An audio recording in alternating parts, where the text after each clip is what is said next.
আমার সাইকেলের চেনের অবস্থাও পুরো একদম খারাপ। এই যে একদম বাজে হয়ে গেছে।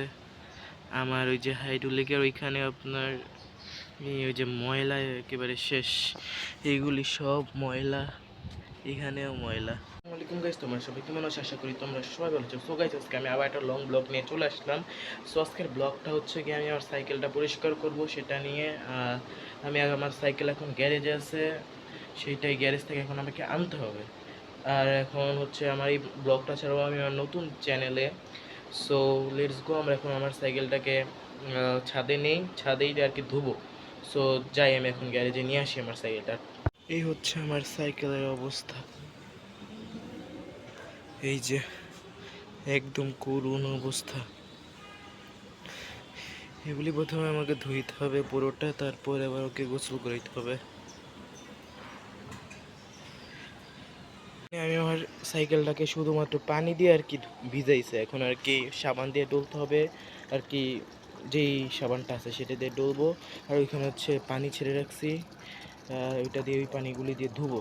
সো আমি আমার সাইকেলটাকে সাবান দিয়ে ঘষাঘষি শুরু করি। আমি হাফ সাইকেলটা আর কি আপাতত সাবান দিয়ে ধুইছি। এখন আমাকে এটা আর কি মানে সাবান দিয়ে আর কি ডলছি, এখন আমাকে আর কি দিয়ে ধুইতে হবে, পানি দিয়ে আর কি ধুয়ে ফেলবো এই হাফ।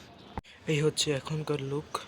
আর আগের লুক তো তোমরা দেখেছই, আমি আরেকবার রিপিট করে দেখিয়ে দিব। এই যে এখন হচ্ছে এই এখনকার লুক, তোমরা 10-এর মধ্যে কত দিবা সেটা বলো। সো আমি এখন তোমাদেরকে আগের লুকটা রিপিট করে দেখাচ্ছি।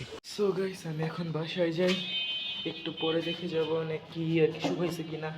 আর তোমরা 10-এর মধ্যে কত দিবে আমার সাইকেল ধোয়াটাকে বলে দিও কমেন্টে।